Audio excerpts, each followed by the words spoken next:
7:20 de este gobierno de la mañana Z101 y en este viernes damos los buenos días y pasamos al comentario de nuestro compañero, el licenciado Manuel Conde. Gracias, José Luis, compañeros, un saludo muy especial y cariñoso a don Álvaro Albelo. Siempre hace falta su voz en este espacio, un espacio en los que su voz es un elemento característico. El Conde de Nagua a partir de hoy. El Conde de Montecristo, no, de Nagua. El Conde de Montecristo está muy cerca del de Montecristi. Está muy lejos, acérqueme más. Yo no sé que hay cuarto en ese apellido. No, eso sí. Por donde quiera que tú lo miras. En el apellido Yo no solamente. conozco. Abolengo y pedigrí. Yo no conozco un conde pobre. Todavía. La puerta del ya Conde. conocen Lo uno, único está que aquí yo- al frente. El Conde de Peñalba. Señores, gracias al pueblo por dispensarnos su atención. A don Bienvenido Rodríguez, a Bienchi Rodríguez, a doña Isabel Rodríguez, por prestarnos este medio para exponer nuestras ideas y sobre todo a este pueblo que siempre está atento a lo que se dice aquí en la Z, el programa número 1, en el gobierno de la mañana. Señores, no se puede pasar por alto lo ocurrido en el día de ayer. Una buena parte del país estaba a la expectativa de ese 14 de octubre, jueves 14 de octubre, fecha en la que se anunció el fallo del famoso caso Odebrecht. Si bien la atención mediática había ido decayendo, no menos cierto que este es uno, sino el más importante caso de corrupción de los últimos años de historia en la República Dominicana y en el mundo. Y hablando del mundo, este caso precisamente tuvo su origen en Brasil, es el famoso caso Odebrecht. Primero inició con una investigación policial en el año 2014 por unas redes de lavado de activos que utilizaban específicamente lavaderos y estaciones de combustible para blanquear activos. ¿Qué es esto? Bueno, capitales que tienen un origen ilícito, en este caso de toda naturaleza, ahí había hasta narcotráfico, en esa red que se estaba investigando, y utilizaban negocios formales, en este caso lavaderos de autos, por eso el nombre de la operación inicial que se llamaba Lava Jato, y a través de estos lavaderos y estaciones de combustible se producía el lavado de activos, se ingresaba al sistema y ese capital que tenía un origen sucio pasaba o ingresaba al sistema ya limpio, vamos a decir, o más libre de sospechas. En esas operaciones se encontró en el año 2015 un recibito que implicaba nada más y nada menos que al presidente de la empresa pública más importante de Latinoamérica, que es la llamada Petrobras, que era dirigida por el señor Paulo Roberto Costa. Un recibito que nada más y nada menos contenía la compra de un vehículo, de una jipeta Range Rover, que estaba a nombre o había sido adquirida para el señor Paulo Roberto Costa. Cuando se profundiza el origen de esta compra, se da cuenta de que tuvo por motivo un acto de corrupción o de soborno. Y aquí es que se levanta la gran caja de Pandora. Se profundizan las investigaciones y el señor Pablo Costa, luego de identificar operaciones ilícitas que vinculaban a sus familiares, a su yerno, a su hija, a su esposa, pues decide declarar. Y ahí es que comienzan a sonar las llamadas delaciones premiadas. Pues el señor Costa decidió cantar, decidió decir cómo operaban las empresas del Estado, cómo operaban las empresas del sector privado de Brasil para ganar las licitaciones públicas de manera bastante cómoda a través de coimas o pago de sobornos a los funcionarios públicos para esas empresas resultar beneficiadas. Lo que no se sabía en ese momento, lo que no imaginaban las autoridades brasileñas en ese momento, era el gran impacto y alcance que esa investigación iba a tener en el mundo. Pues estos actos de corrupción siguieron siendo investigados en todas partes por las ramificaciones que tenía la empresa que resultó involucrada. Pues la mayor beneficiaria de las obras concedidas por esta empresa Petrobras, que hemos dicho es la de más impacto, la de más tamaño en toda Latinoamérica, es una empresa extractora de petróleo. Bueno, pues cuando se amplía esta investigación, se determina que tiene ramificaciones en toda Latinoamérica y que incluye sobornos, por ejemplo, para Angola de 50 millones, en Mozambique por 900.000 dólares. En el caso de Venezuela, los sobornos que van desde el año 2006 al 2015 ascienden a 98 millones. Se determinó que en Colombia esos sobornos ascendieron a 11 millones, en Ecuador a 33.5 millones, en Perú a 29 millones, en Argentina a 35 millones, en Panamá a 59 millones y en México entre los años 2010 y 2014 a 10.5 millones. Pero para que a nadie le sorprenda, la República Dominicana competía entre todos esos países sobornados, señores, entre los de más altos niveles de soborno, con 92 millones, y a mi juicio se quedó corto. Brasil, no, que es el epicentro de toda esta investigación, los sobornos que se pudieron rastrear iban desde el año 2003 hasta el momento en que se estaba realizando la investigación, que fue el año 2016. Y los sobornos, conforme a esta investigación, ascendían a 349 millones de dólares. Señores, esto es, en términos de impacto, una corrupción de unas dimensiones astronómicas. Y estas son las cifras, vamos a decir, que pudieron detectarse, porque esta empresa, Odebrecht, penetró prácticamente todos los países de Latinoamérica y tenía una estructura no solamente de ingenieros, arquitectos y asesores ¿qué hay que decir? De gran formación, de gran preparación, y hacían obras que hay que decir también que hay que reconocerle su calidad.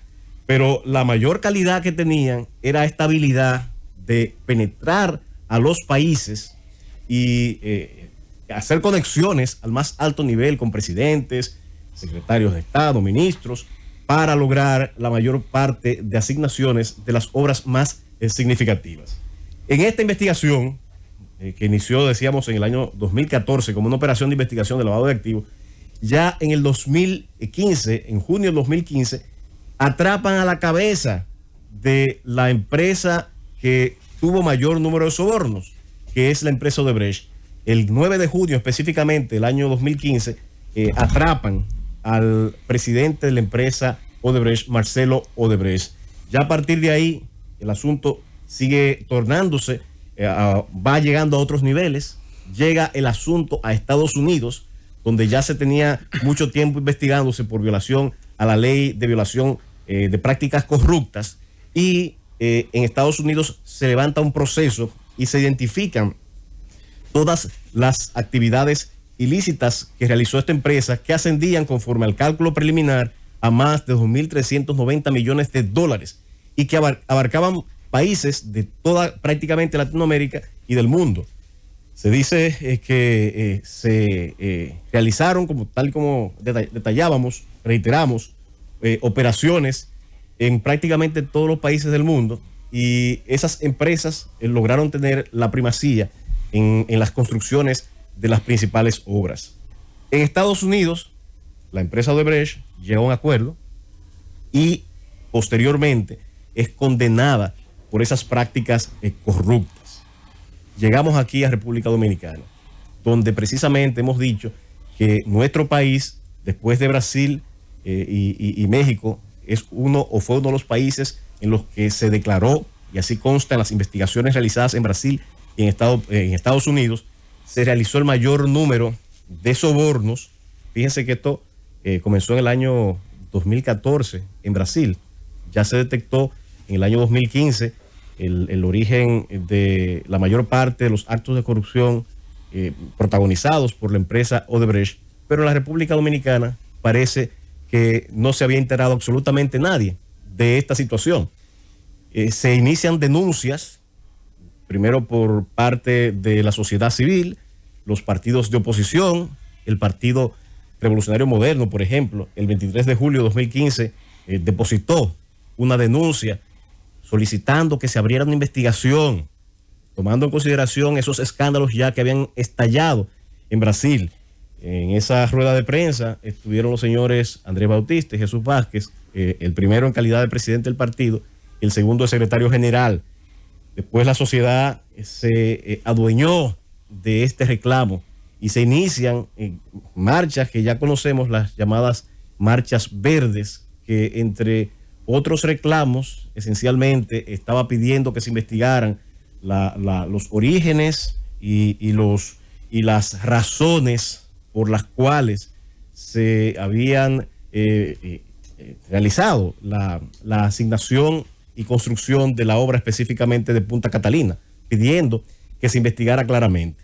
En esos días también trascendió a la luz pública el tema de la instalación en la República Dominicana en el año 2012 de la llamada Oficina de Operaciones Estructuradas.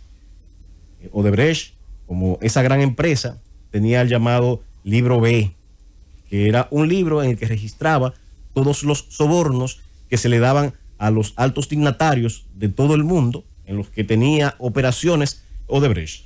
Pues esa oficina se llamaba Oficina de Operaciones Estructuradas, que a medida que fueron expandiéndose sus operaciones y que sintieron que se ampliaba la investigación y que se acercaban a los orígenes, se sacó de Brasil y se instaló nada más y nada menos que en la República Dominicana.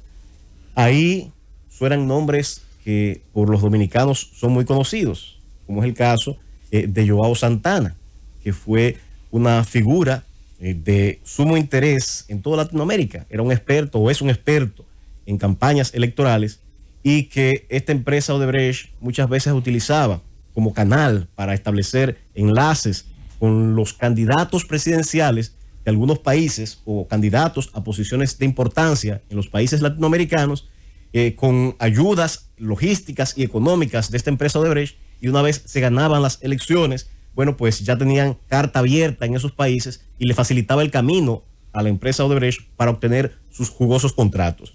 Bueno, pues en la República Dominicana, el señor Joao Santana no era más y nada menos que el asesor de campaña del expresidente Danilo Medina, y fue una figura que tuvo gran controversia en la República Dominicana y que también la sociedad se motorizó denunciando estos vínculos que tenía el señor Joao Santana y los reclamos que tenía la sociedad dominicana era de que se le investigara y que se investigaran todas estas tramas mafiosas. Bueno, pues a consecuencia de todos estos reclamos, en la República Dominicana se inicia este expediente de Odebrecht, que en el año 2017, con una medida dictada por el juez Ortega, se procede en una sorpresiva operación en la que resultan 14 personas implicadas. Y esas personas fueron, luego de una larga medida de coerción, fueron colocadas, la mayoría de ellos, en condiciones de privación de libertad con muy escasas excepciones. Ahí solamente no tuvieron medidas privativas de libertad los que tenían posiciones legislativas y el señor Juan Roberto Rodríguez, que alegó una condición especial de salud. Ya para concluir en esta parte, no quedarnos solamente en el comentario general, porque espero poder continuar para sellar. Podríamos decir... Yo creo, José Luis, que nos vamos con Cundo y regresamos con Condi otra vez. Sí, para que pueda completar. Sí. Ida y vuelta, llévatelo, Cundo.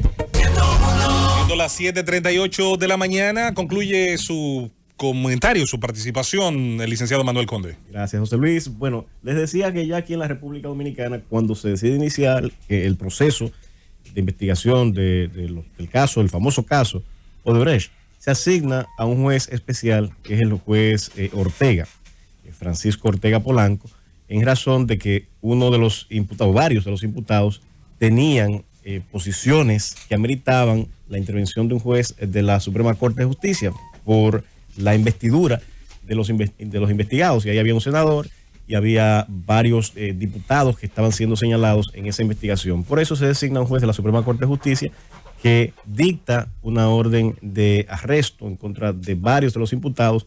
Y aquí recordamos todo ese aparataje, todo ese montaje que se hizo en torno a esos arrestos. Y se inició luego de esos arrestos las famosas audiencias de medida de coerción que finalizan el 7 de junio del año 2017 con 9 personas dictándole prisión preventiva, y el resto se le dictaron diversas medidas de índole económico, garantías económicas por el orden de los 5 millones de pesos. Resultaron en ese proceso con prisión preventiva Temístocles Montaz, que fue enviado a Najayo, Víctor Díaz Rúa, que fue enviado a Najayo, Radamés Segura, que se le dictó arresto domiciliario, Andrés Bautista, fue enviado a Najayo, Ángel Rondón, a La Victoria, Rudy González, fue enviado a Najayo, a Juan Roberto Rodríguez, se le dictó arresto domiciliario, a Conrad Pita Luga, que era el único profesional, abogado, no político, de ese grupo, se envió a Najayo, a César Sánchez, a Najayo, a Máximo de Olio, se envió a Najayo, a Tommy Galán, se le dictó una garantía económica, quien era a la sazón senador por la provincia de San Cristóbal, Alfredo Pacheco, una garantía económica, a Julio César Valentín, una garantía económica, y a Bernardo Castellanos fue enviado a Najayo. En ese proceso, cuando anuncia el Procurador General de la República, en aquel momento, Jean Alain Rodríguez, él llama a una rueda de prensa y dice de forma muy contundente que están todos los que son y que son todos los que están. Y aquí vamos a decir que en esto se centra tal vez nuestro mensaje final con relación al caso Odebrecht. No obstante él decir que estaban todos y que eso y que no había de ninguna manera forma de que esos que habían sido señalados inicialmente, esos 14 que inicialmente habían sido señalados, eran todos, en una sorpresiva jugada en el proceso de instrucción, saca a 8 de esos 14. Y la sociedad dominicana, que se había hecho tanta expectativa con esa investigación y con sus resultados, con un caso que no solamente había conmocionado, que había puesto a temblar los cimientos, no solo en República Dominicana, sino en todos los países en los que operó Odebrecht, especialmente en Brasil, donde estuvieron involucradas grandes empresas en ese proceso de investigación y que finalmente resultaron condenados, empresarios, políticos, en fin, todo aquel a los que se identificó con algún tipo de participación en estos procesos de corrupción. Pues en la República Dominicana, lamentablemente, esa expectativa que se creó inicialmente se derrumbó. Pues salieron 8 personas de ese proceso. Y no estamos diciendo que esas personas sean culpables o inocentes, ni que todo aquel que se le señaló en ese proceso fuera culpable, porque hoy la sentencia que se dictó en el día de ayer dio un resultado que a todo el mundo pone a reflexionar. Y ahí reitero, de ahí la importancia de tener un ministerio público total y plenamente independiente, que actúe con una lógica objetiva, que permita hacer investigaciones imparciales.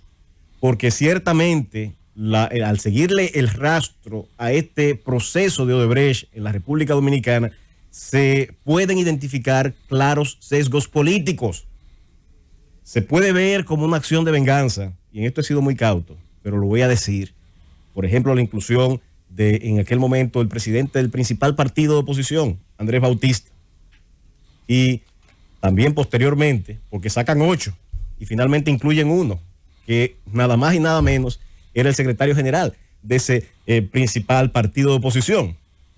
Ahí también bailaron otras tantas personas que no necesariamente fueron incluidas por las evidencias y pruebas que encontraron en su contra. Y la venganza aplica también, Conde, para Tommy Galán, para Conrado Pitaluga, para cada uno de esas personas. Porque en medio del análisis que hace, que es un análisis que me encanta, aquí no se pone en evidencia la incapacidad, la falencia, la incompetencia del Ministerio Público para colocar cada una de las pruebas. O es que el Ministerio Público Independiente no tuvo tiempo de traducir las delaciones de manera correcta. Bueno. O no tuvo el tiempo el Ministerio Público de hacer un levantamiento del catastro a cada uno de esos bienes de manera legal y de manera legítima, como dijo ayer, se estableció ayer en esa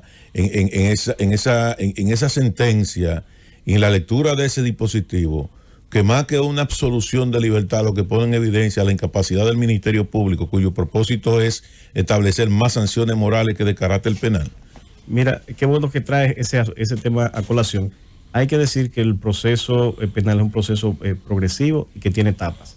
La etapa en la que se recogen las pruebas es en la etapa preparatoria, que es una etapa que al momento en que se identificaron la mayor parte de esas falencias ya estaba superada, aunque hay un mecanismo de introducción de pruebas nueva, conforme lo establece el artículo 330 del Código Procesal Penal. Es una circunstancia excepcional. Ya al momento que se estaba conociendo en el juicio, tenían las manos atadas para subsanar una buena parte de las deficiencias de este proceso. No, pero no justifique eso, porque aquí a nosotros hablamos cuando hubo cambio de autoridades.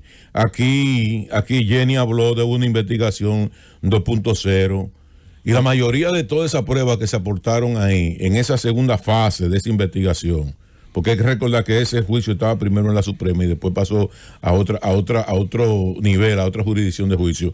Todo el mundo sabe que muchas de esas falencias se hicieron ahí por la celeridad. Porque aquí el tema aquí de los procesos judiciales, cuando se trata del tema de corrupción, son más show mediáticos que con el propósito de jugar a los responsables de eso. El problema es la celeridad con que se juega. Y es tan difícil, yo digo, es tan difícil para el Ministerio Público saber que don Andrés no estaba presente y que no votó por esa pieza. Cuando tú ves que la propia defensa técnica de Andrés demuestra con un documento. ¿Y por qué el Ministerio Público no tuvo la certeza de hacer ese tipo de investigación? O cómo el Ministerio Público agarra y dice que por el hecho de que tú presides una comisión, en el caso del senador Tommy Galán, ya implica de que tú tienes que ver todo, cuando toda la diligencia y todos los procedimientos que se agotaron dentro del Senado de la República correspondían dentro de lo que son los plazos establecidos, tanto por la propia ley del Senado como por sus reglamentos internos. Mira, pero además hay otro detalle, perdón, Manuel. Cuando el expediente llevado a la otra jurisdicción, es decir, a la jurisdicción ordinaria, de las pruebas que ya habían sido aprobadas, se retiraron 500 pruebas. Entonces, también, y además, pudieron haber incorporado nuevas pruebas. Sí. Sin embargo, lo que se hizo fue que se eliminaron 500 de las pruebas, de las 1.700 pruebas que ya habían sido aprobadas por un juez. Mira, hay que decir que esa fue una investigación, y lo hemos dicho, en eso hemos sido muy coherentes, fue una investigación cejada que tenía más que cumplir un fin de sanear el problema de la corrupción en la República Dominicana, como era un reclamo del pueblo dominicano, y que se investigara a todo el mundo, sin importar la parcela política. Bueno, pues resultó un fiasco. Pues, por ejemplo, resulta que se investigó y se incluyó a Andrés Bautista, cuando en su periodo de gestión apenas se aprobaron un 5% de los recursos que fueron destinados a obras en los que participó Odebrecht. Se incluyó a Jesús Vázquez en su momento, y el monto o proporción de obras aprobadas en su presidencia como presidente del Senado fue solamente un 3%. Y muchos se preguntaban, y no queremos con esto señalar absolutamente a nadie, ni estamos diciendo que sean culpables, sino las incoherencias y contradicciones. Por ejemplo, el 80% de los montos aprobados fueron en la presidencia de Reinaldo Paredes. Reiteramos, no estamos señalando aquí a nadie como responsable, sino destacando las incoherencias. El 80%, más de 4.000 millones de dólares fueron aprobados en ese periodo y no se investigó. Por el otro también a Cristina Lizardo, que aprobó un 12% de estas obras a favor de Odebrecht.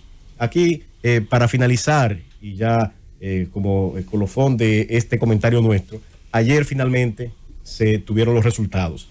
Y esos resultados dan la razón a lo que estamos diciendo.